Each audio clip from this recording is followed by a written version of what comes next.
Hi எல்லாருக்கும் வணக்கம். Welcome back to our channel. என்னோடய வீடியோஸை இப்போ தான் ஃபஸ்ட் டைம் பார்க்குறீங்க அப்படின்னா பிடிச்சிருந்ததுன்னா வீடியோ ஃபுல்லாக பாருங்கள். சப்ஸ்கிரைப் பண்ணுறதுக்கு கன்சிடர் பண்ணுங்கள். இது வரைக்கும் சப்ஸ்கிரைப் பண்ணி சப்போர்ட் பண்ண எல்லாத்துக்கும் ரொம்ப பெரிய தேங்க்ஸுங்க. இந்த வீடியோவில் மினி vlog பார்த்துட்டு நிறைய பேர் கேட்ட பனானா கேக்கோட ரெசிபி ஷேர் பண்ணியிருக்கேங்க. அதுக்கப்புறம் ஃபியூ டேஸ் இன் மை லைஃப்ங்க. வாய்க்கா தண்ணி வந்தப்போ நாங்கள் என்ன பண்ணோம், அப்புறம் ஃபங்க்ஷனுக்கு போனோம், அதெல்லாம் நான் இந்த வீடியோவில் ஷேர் பண்ணியிருக்கேன். வாங்க வீடியோக்குள்ளே போகலாம். போன வாரம் எங்களுக்கு வாய்க்கால் தண்ணி வந்திருந்ததுங்க. எங்கள் ஊர் சைடில் ஏக்கருக்கு இவ்வளோ மணி நேரம் அப்படின்னு பிரித்து கொடுத்துருவாங்க. அந்த டைம் ஃபுல்லாக நம்மளுக்கு தான் வாய்க்கால் தண்ணி வந்துட்டுருக்கும். ஸோ அன்னைக்கு தண்ணி முறை அப்பாவுக்குங்க. முன்னத்து நாள் வந்த தண்ணி எல்லாமே தோப்புக்கு அப்பா பாய்ச்சிட்டாரு. நெக்ஸ்ட் டே வந்த தண்ணியெல்லாம் பாய்க்கிறதுக்கு எங்களுக்குமே காடு இல்லைங்க. ஏன்னா தக்காளி போட்டிருக்கு. தக்காளிக்கெல்லாம் நிறையா தண்ணி விடக்கூடாது. அதனால் கிணத்துக்குள்ளே ஸ்டோர் பண்ணி வச்சு திரும்பவும் மோட்டார் போட்டு தோப்புக்கே விட்டுக்கலாம் அப்படின்னு தான் பிளான் பண்ணிச்சு. ஸோ இதில் பார்த்திங்கன்னா வாய்க்கால் தண்ணி கிணத்துக்குள்ளே வருது. கிணத்துலேருந்து வெளியே மோட்டரில் பைப்பில் தண்ணி போகுதுங்க. மோட்டார் மூலயமா பைப்பில் தோப்புக்கு தண்ணி போய் பாஞ்சுக்குங்க. வாய்க்கால் தண்ணி ஃபஸ்ட்டு இந்த குழியில் விழுந்து இந்த குழி நிறைஞ்சதுக்கு அப்புறமா தாங்க கிணத்துக்குள்ளே போகும். இந்த குட்டி குழி எதுக்கு தோன்றுச்சுன்னா, வாய்க்கால் தண்ணியை நம்ம கிணத்துக்குள்ளே விட்டோம்னா நிறையா மண் போய் கிணத்துக்குள்ளே ஸ்டோர் ஆகிக்குங்க. அப்படி ஸ்டோர் ஆகிறது நல்லது கிடையாது. ஸோ இந்த மாதிரி சின்ன குழி தோண்டி குழியில் ஃபஸ்ட்டு தண்ணி விட்டு அந்த குழி நிறைஞ்சு கிணத்துக்கு தண்ணி போகும்போது அவ்வளோ மண் கிணத்துக்குள்ளே போகாது. பட் இது எங்களுக்கு 100% ஒர்க் ஆகலை. இப்போவுமே பார்த்திங்கன்னா கொஞ்சம் கொஞ்சம் மண் கிணத்துக்குள்ளே போயிட்டே தாங்க இருக்குது. பட் நிறையா போகலை, கொஞ்சம் கண்ட்ரோல் ஆகியிருக்கு. அடுத்த தண்ணி வர்றதுக்குள்ளே இன்னுமே ஏதாவது பெட்டர் சொல்யூஷன் கிடைக்குதா அப்படின்னு பார்க்கணுங்க. குட்டி பையனுக்கு எப்போவுமே இந்த மாதிரி தண்ணியெல்லாம் பார்த்தா ரொம்ப ஜாலியாகிடுவான். அதனால் அவனையுமே தோப்புக்குள்ளே கூட்டிகிட்டு போயிருந்தேங்க. அப்பாவுக்கு டீ கொடுத்துட்டு கொஞ்ச நேரம் வேடிக்கை காமிச்சேன். அதுக்கப்புறம் அப்பா கிட்ட தம்பி கொடுத்துட்டு கொஞ்சம் அப்பாவுக்கு ஹெல்ப் பண்ணி கொடுத்துட்ருந்தாங்க. வீட்டுக்கு கொண்டு போகிறதுக்கு சோளப்பயிர் எல்லாமே அறுக்கணும்.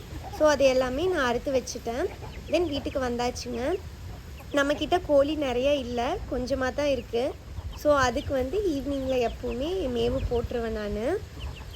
இதுதான் நல்ல ஃப்ரெண்டாக இருக்கு. அதுலாம் ஃப்ரெண்டாகிறதுக்கு இல்லை. அது வரும், ஆனால் இது விடாது.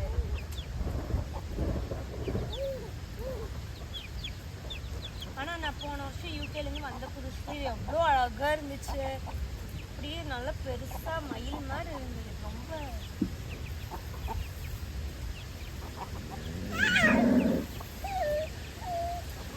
பூராத்தையுமே போட்டுட்டுமா. ஓகே, நிறைய பேர் கேட்ட பனானா கேக்கோட ரெசிபி இப்போ நான் ஷேர் பண்ணுறேங்க.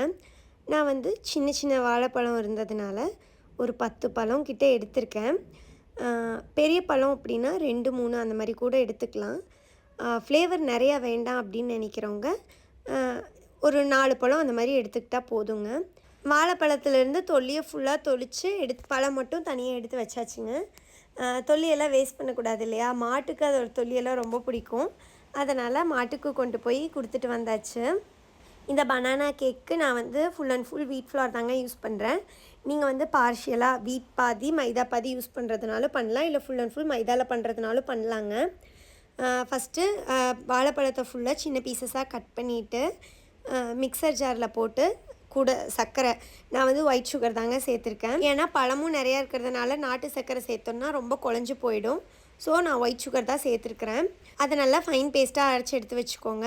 ஃபர்ஸ்ட்டு ட்ரை இன்க்ரீடியன்ஸ் எல்லாம் தனியாக மிக்ஸ் பண்ணி எடுத்துக்கோங்க. நான் அதை பழத்துக்கூடையே மிக்ஸ் பண்ணிட்டேன். அது ரொம்ப பெரிய தப்பாக போச்சுங்க. மிக்ஸ் பண்ணுறதுக்கு ரொம்ப கஷ்டமாக இருந்தது. ஸோ ட்ரை இன்க்ரீடியன்ஸ் எல்லாம் நீங்கள் ஃபஸ்ட்டு மிக்ஸ் பண்ணிக்கோங்க. 2 கப் கோதுமை மாவு, 1 கப் கொக்கோ பவுடர், தென் ஸ்வீட்னஸ்க்கு தேவைப்படுற அளவுக்கு சுகர் சேர்த்து மிக்ஸ் பண்ணிக்கோங்க. இது கூடவே 1 ஸ்பூன் பேக்கிங் பவுடரும் போட்டுக்கோங்க. தென் நம்ம அடுத்த இன்க்ரீடியன்ஸ் ஆட் பண்ண ஆரம்பிக்கலாங்க. இந்த ட்ரை இன்க்ரீடியன்ட் கூட நம்ம மாவு எடுத்தோம் இல்லையா, அதே மெஷரிங் கப்பில் காய்ச்சி ஆற வச்ச பால் 1 கப், 3/4 கப் வாசனை இல்லாத ஆயில், 1/2 கப் தயிர், இதெல்லாம் மிக்ஸ் பண்ணிவிட்டு தென் கடைசியில் நம்ம அரைச்சி வச்சுருக்கோம் இல்லைங்களா, அந்த பனானாவை இது கூட சேர்த்து மிக்ஸ் பண்ணிக்கலாம். இப்படி பண்ணும்போது நம்மளுக்கு மிக்ஸ் பண்ணுறதுக்கு ஈஸியாக இருக்குங்க. நான் ஸ்டார்டிங்லேயே பனானா கூட இந்த ட்ரை இன்க்ரீடியண்ட்டை ஒன்றா ஆட் பண்ணுங்காட்டி எனக்கு மிக்ஸ் பண்ண கஷ்டமாக இருந்தது. மற்றபடி வேறு எந்த பிரச்சனையும் இல்லை. கடைசியாக இது கூட 1 ஸ்பூன் அளவுக்கு வெனிலா எசன்ஸ் சேர்த்துக்கோங்க. நம்ம ஒரு ஸ்டெப்லேயும் நல்லா மிக்ஸ் பண்ணிகிட்டே இருக்கணுங்க. அப்போ தான் கேக் நல்லா ஃப்ளஃபியாக வரும். கடைசியில் பார்த்திங்கன்னா இந்த மாதிரி நான் பீட் பண்ணுறேன் இல்லையா, கட் அண்ட் ஃபோல்டு மெத்தட், அந்த மெத்தடில் பீட் பண்ணிக்கோங்க. தென் நம்மளோட பேக்கிங் டின்னை செட் பண்ணிக்கலாங்க. பட்டர் ஷீட் இருந்ததுன்னா பட்டர் ஷீட் வச்சுக்கோங்க, இல்லைன்னா எண்ணெய் தடவி வர மாவை தூவி விட்டுக்கோங்க. அதுக்கப்புறம் நம்மளோட மிக்சரை வந்து பேக்கிங் டின்னில் சேர்த்திக்கலாம். கடைசியாக பார்த்துக்கோங்க, கன்சிஸ்டன்சி இந்த மாதிரி இருக்கணும். இதை விட ரொம்ப கெட்டியாக இருந்துச்சுன்னா கொஞ்சமாக பாலோ ஆயிலோ ஊற்றி நம்ம இலக்கிக்கலாங்க. ரொம்ப தண்ணியாக இருந்ததுன்னா கொஞ்சமாக கொக்கோ பவுடர் கூடவே கோதுமை மாவு சேர்த்து மிக்ஸ் பண்ணிக்கோங்க. மிக்சர் ஆட் பண்ணியிருக்கிற கேக் டின்னை வந்து 10 மினிட்ஸ் அப்படியே வச்சுக்கோங்க. தென் வந்து நல்லா இப்படி தட்டி விட்டுக்கலாம். தட்டி விட்டோன்னா பபிள்ஸ் வந்து எக்ஸ்ட்ரா இருக்கிறது எல்லாமே செட்டில் ஆகிடும். டேஸ்ட்டும் ரொம்ப நல்லாயிருக்குங்க.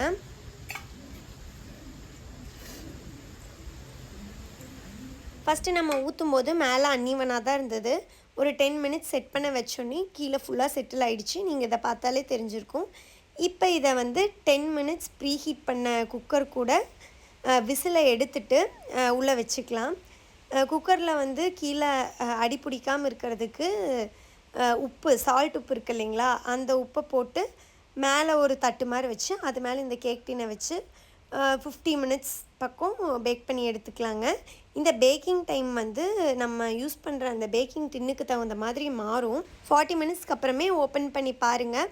ஒரு டூத் பிக்கரோ இல்லை நைஃபோ இன்சர்ட் பண்ணி பார்க்கும்போது ஒட்டாமல் வந்துருச்சுன்னா இது வந்து பேக் ஆகிடுச்சின்னு அர்த்தங்க. நல்லா ஆறுனதுக்கப்புறமா கேக் டின்லேருந்து வெளியே எடுத்து கட் பண்ணி சாப்பிடுங்க.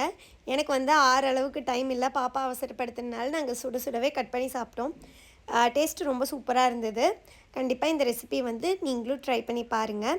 தென் இது வந்து next day vlog. Next day வந்து எங்களுக்கு ஒரு ஃபங்க்ஷன் இருந்ததுங்க.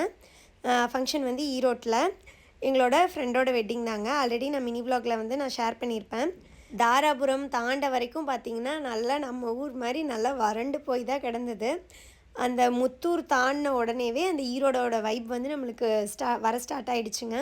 சுற்றியும் பச்சை பசேல்னு கரும்பு மஞ்சள் அதெல்லாம் போட்டிருந்தாங்க. எந்த சைட் பார்த்தாலும் நல்லா பச்சை பசேல்னு சூப்பராக இருந்ததுங்க. அதை பார்க்கவே ரொம்ப நல்லா இருந்துச்சு. 4:30 கிளம்பி 7 o'clock வந்து மண்டபம் ரீச் ஆகிட்டோம். காரில் வர வர தம்பி பயங்கர ரவுஸு, பட் எப்படியோ எங்கள் அக்கா சமாளிச்சிட்டாங்க.